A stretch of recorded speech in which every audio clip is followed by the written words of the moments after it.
मित्रांनो, तुमचे या चॅनलवरती स्वागत आहे। आज आपण घेत आहोत मित्रांनो इयत्ता 9वीचा पूर्वतयारी सेतू अभ्यासक्रम कृतीपत्रिका 1 ते 7। मित्रांनो, या चॅनलवर तुम्ही नवीन असाल तर चॅनल सबस्क्राइब करा, व्हिडिओ आवडल्यास लाईक आणि शेअरही करा। मित्रांनो, आज आपण कृतीपत्रिका 1 ते 7 पूर्ण करत आहोत।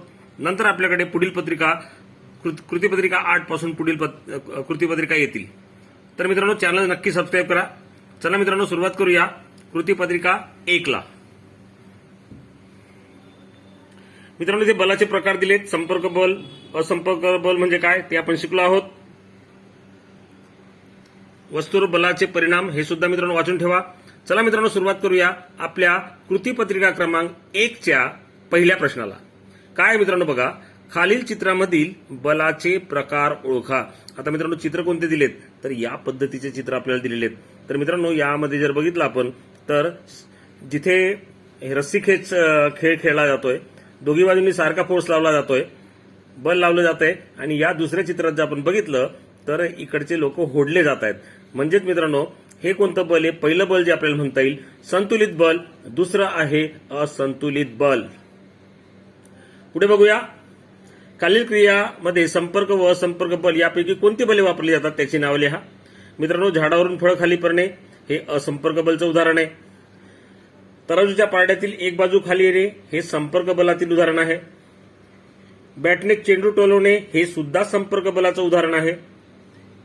चुंबक वापरून लाकडाच्या भुशामधून लोखंडी खिळे वेगळे करणे हे असंपर्क बल आहे।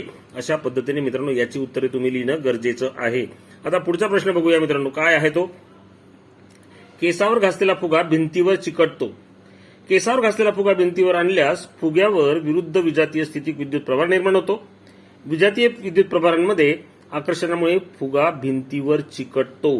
असं मित्रांनो याचं उत्तर जे तो तुम्ही लिहिणं गरजेचं आहे, ते तुम्ही लिहा। पूर्णपणे हे उत्तर लिहा। आता मित्रांनो, आपण पुढचा प्रश्न बघूया। स्थितिक विद्युत बल हे असंपर्क बल आहे हे सिद्ध करण्यासाठी कोणता प्रयोग कराल? मित्रांनो, मागच्या वर्षी तुम्ही हा प्रयोग केलाय। स्थितिक विद्युत बल हे असंपर्क बल आहे हे सिद्ध करण्यासाठी केसांमध्ये कंगवा घासून कागदाच्या कपट्याजवळ आणल्यास केस व कंगवा यामध्ये घर्षणामुळे विद्युत प्रभार निर्माण होतो, आणि कंगवा कागदांच्या कपट्याजवळ आणल्यास कपटे कंगव्याला आकर्षितले जातात। हे असं उत्तर याचं लिहिणं गरजेचं आहे, ते तुम्ही लिहा। त्याचप्रमाणे मित्रांनो, पुढचा शेवटचा प्रश्न कृतीपत्रिका 1 चा, तुमच्या आजूबाजूला गुरुत्वबलाच्या प्रभावाने ज्या घटना घडतात त्यांची नावे लिहा। झाडांवरून फळ पडणे, वरच्या दिशेने फेकलेला चेंडू खाली पडणे। मित्रांनो, अशी आपल्याला उदाहरणं जी आहेत याची देता येतील। ही सर्व गुरुत्वबलाची उदाहरणे आहेत। अशा पद्धतीने मित्रांनो कृतीपत्रिका 1 जी आहे ती आपली संपलेली आहे। कृतीपत्रिका 2 सुरुवात करूया।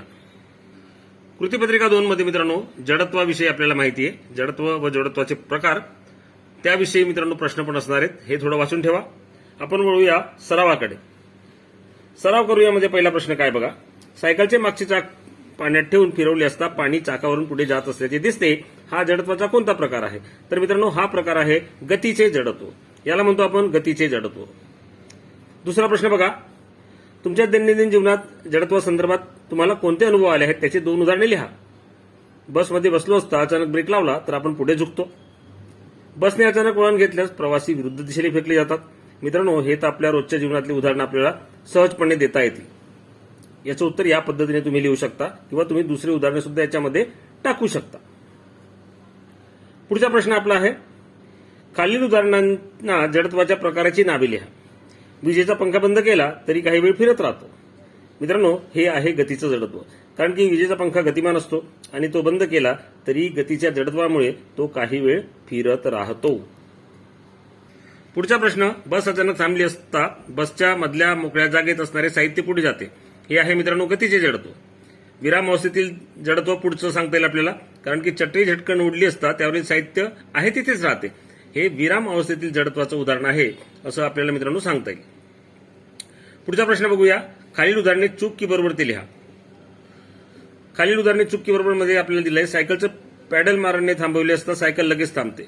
तर मित्रांनो, हे चूक आहे, कारण की सायकलचे पॅडल मारत थांबवले तरी सुद्धा सायकल गतिमान असल्यामुळे तिला गतीचे जडत्व प्राप्त होते आणि ती काही अंतर पुढे जाते, म्हणून हे उदाहरण चूक आहे असं आपल्याला म्हणता येईल। रेल्वेचा अपघात होतो त्यावेळी मागील डबे काही वेळा पुढे येऊन पडलेले दिसतात, हे दिशेच्या जडत्वाचे उदाहरण आहे। मित्रांनो, हे सुद्धा चूक आहे। हे सुद्धा दिशेच्या जडत्वाचे नव्हे, तर हे सुद्धा मित्रांनो गतीचे उदाहरण आहे, गतीच्या जडत्वाचे उदाहरण आहे, कारण की ते पुढे आलेले दिसतात, म्हणून हे विधान सुद्धा चूक आहे। जडत्वाचे विविध प्रकार सांगा, त्यामध्ये मित्रांनो आपल्याला देता येईल जडत्वाचे प्रकार 1 विराम अवस्थेतील जडत्व, गतीचे जडत्व व दिशेचे जडत्व। अशा पद्धतीने मित्रांनो आपली कृतीपत्रिका जी 2 नंबरची आहे ती सुद्धा पूर्ण झाली आहे। घेऊया कृतीपत्रिका क्रमांक 3। कृतीपत्रिका 3 मध्ये मित्रांनो काय दिले आपल्याला, बल व दाब या प्रकरणावरील ही कृतीपत्रिका आहे। बल व दाबचा मित्रांनो आपण मागच्या वर्षी अभ्यास केलेलाच आहे। आपण डायरेक्ट वळूया सरावाकडे, जेणेकरून तुमचा वेळ वाचेल। आपल्याला पुढच्या कृतीपत्रिकाही घ्यायच्या आहेत, त्यामुळे मित्रांनो डायरेक्ट आपण येऊया सरावाकडे। काय बघा, लाकडी फळीवर उभी राहिली असता फळी तुटण्याची शक्यता असते, याचे कारण सांगा। याचे उत्तर मित्रांनो आपल्याला लिहिता येईल, कारण क्षेत्रफळ कमी झाले तर त्याचा बलाचा दाब वाढतो। फळीवर उभे राहतो त्यावेळेस आपल्या शरीराचा सर्व भार हा त्या एका जागेवर एकपडतो, त्यामुळे फळीवर जास्त दाब निर्माण होतो व फळी तुटण्याची शक्यता असते। असं मित्रांनो याचं आपल्याला उत्तर जे ते लिहिता येईल, तुम्ही ते त्या पद्धतीने लिहा।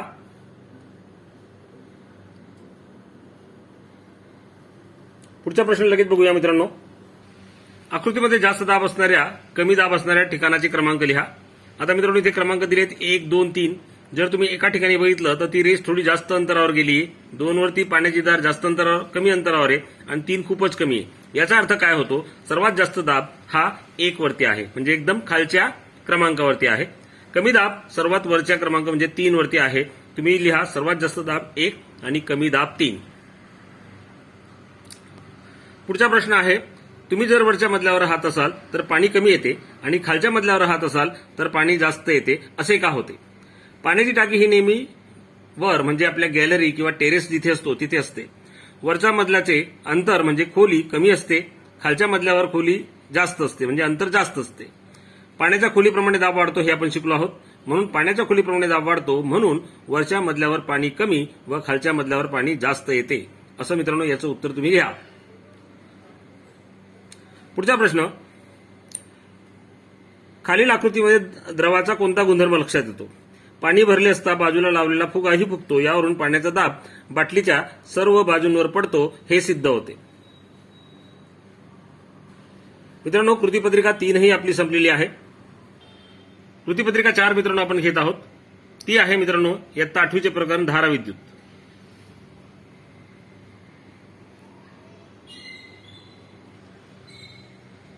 खालील आकृतीमधील घटाचे नाव ओळखा।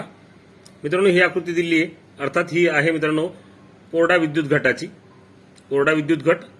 त्याचप्रमाणे पुढचा प्रश्न आहे मित्रांनो, विजेरी केलेल्या विद्युत घटांची जोडणी कोणत्या प्रकारची आहे? तर मित्रांनो ही आपल्याला दिसते आहे पूर्णपणे एकसर जोडणी। 2 प्रकार असतात, समांतर जोडणी आणि एकसर जोडणी, तर ही आहे एकसर जोडणी। खाली विद्युत घटाच्या जोडणीत धन व ऋण अग्र इलेक्ट्रॉन वाहण्याची दिशा योग्य ठिकाणी दाखवा। ती मित्रांनो दाखवली आहे, या पद्धतीने आपल्याला ती दाखवता येईल। अशा पद्धतीने तुम्ही दाखवा, लिहून घ्या मित्रांनो, आणि ही आकृती काढू शकता। जर समजा घाई होत असेल तर स्क्रीनशॉट काढा व आकृती नंतर तुम्ही काढू शकाल। पुढचा प्रश्न, चूक की बरोबर ते लिहा। धनाग्राचे विद्युत विभव कमी असते। मित्रांनो चूक आहे, धनाग्राचे विद्युत विभव जास्त असते। विद्युत धारेचे एकक व्होल्ट आहे, हे सुद्धा चूक आहे, अँपियर असतं आपल्याला माहिती आहे, त्यामुळे मित्रांनो विद्युत धारेचे एकक व्होल्ट चूक आहे। तुमच्या घरात असलेल्या घटांची नावे लिहा। आपल्या घरामध्ये मित्रांनो बॅटरी असते, इन्व्हर्टर असते, कोरडा विद्युत घट आहे, सौर विद्युत घट आहे, हे सर्व मित्रांनो आपल्याला सांगता येईल। अशा पद्धतीने मित्रांनो ही कृतीपत्रिका सुद्धा आपली संपलेली आहे। कृतीपत्रिका 5 द्रव्याच्या संघटनावर ही आधारित आहे, तेही आपण बघणार आहोत। मित्रांनो हे वाचून ठेवा सर्व। आपण डायरेक्ट सुरुवात करू कृतीपत्रिकेला। निलंबन कलिल यांच्या व्याख्या दिलेल्या आहेत मित्रांनो, त्या व्यवस्थित वाचा। प्रश्नाकडे वळूया। आपल्या घरात आढळणाऱ्या विविध मिश्रणांची यादी करा व त्यांचे निलंबन व कलिल या प्रकारात वर्गीकरण करा।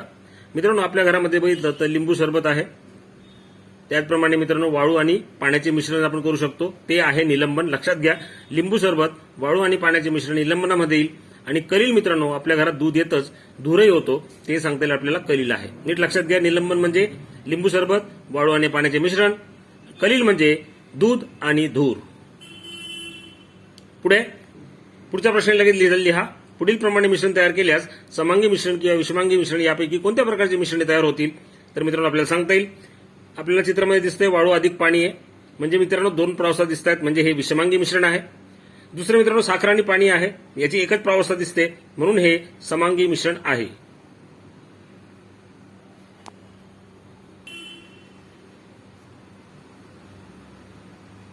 पुढचा प्रश्न, खालील आकृती दाखवल्याप्रमाणे कापराला 5 मिनिटे उष्णता दिल्यावर बाष्पनपात्रात अवशेष उरेल काय?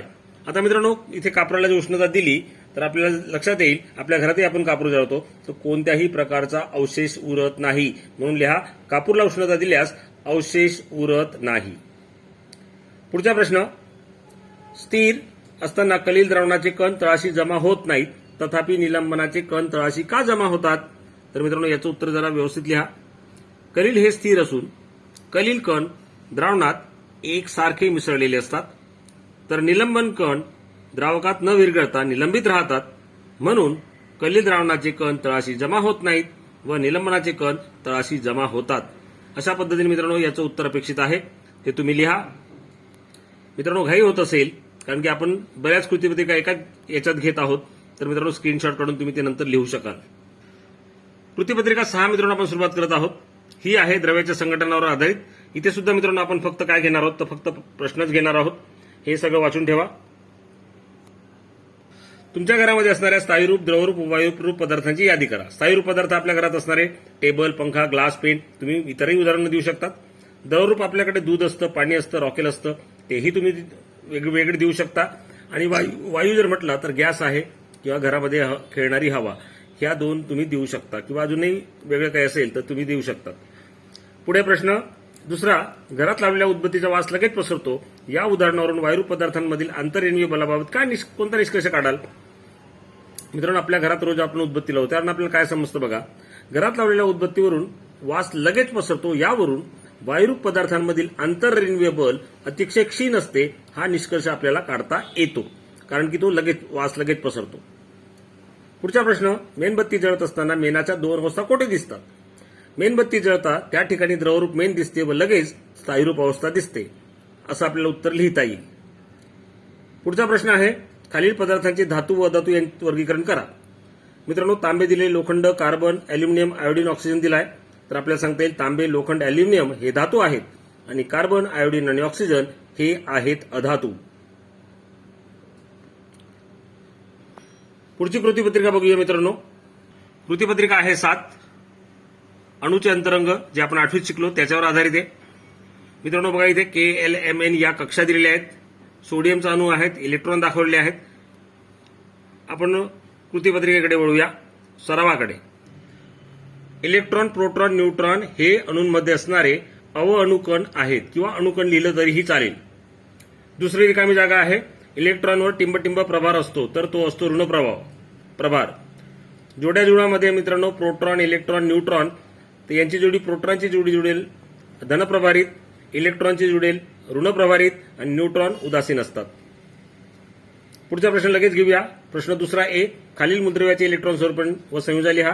तर मित्रांनो सोडियममध्ये 11 इलेक्ट्रॉन आहेत, त्याचं इलेक्ट्रॉन स्वरूपण असणार 2, 8, 1, संयोजा असणार 1. फ्लोरीनमध्ये 17 इलेक्ट्रॉन आहेत, इलेक्ट्रॉन स्वरूपण असेल 2, 8, 7, संयोजा 1. मॅग्नेशियममध्ये 12 आहेत, त्याचं इलेक्ट्रॉन स्वरूपण आहे 2, 8, 2, संयोजा 2. मित्रांनो हे चुकून झालंय, इथे लिहा संयोजा 2. मॅग्नेशियमची संयोजा आहे 2. पुन्हा बोलतोय, मॅग्नेशियमची संयोजा चुकून 1 झाली, 2 येईल. पुढचा प्रश्न, खालील आकृतीमध्ये नावे द्या. आता मित्रांनो इथे Ni जिथे लिहिलंय निऑन ते केंद्रक आहे. नंतर पहिली कक्षा आणि दुसरी कक्षा अशा पद्धतीने तुम्ही नावे द्या. प्रश्न चौथा, खालील तक्त्यात माहिती भरा. कक्षा क्रमांक 1 तिचं नाव असतं K, इलेक्ट्रॉनची संख्या असते 2. कक्षा क्रमांक 2 तिचं नाव असतं L, इलेक्ट्रॉनची संख्या असते 18. कक्षा क्रमांक 3 कक्षेचं नाव असतं M, इलेक्ट्रॉन संख्या असते 18. कक्षा क्रमांक 4 तिचं नाव असतं N आणि त्यामध्ये असणारे इलेक्ट्रॉन असतात 32. अशा पद्धतीने मित्रांनो आपली 1 ते 7 या कृतीपत्रिका एकाच व्हिडिओमध्ये झाल्या आहेत. व्हिडिओ लांबला आहे पण तुमचा 7 दिवसाचा अभ्यासक्रम पूर्ण होईल. असाच पुढच्या कृतीपत्रिकांचा व्हिडिओ नक्कीच येणार आहे, त्यामुळे चॅनलला सबस्क्राईब करून ठेवा. व्हिडिओ आवडल्यास लाईक आणि शेअर करा. धन्यवाद.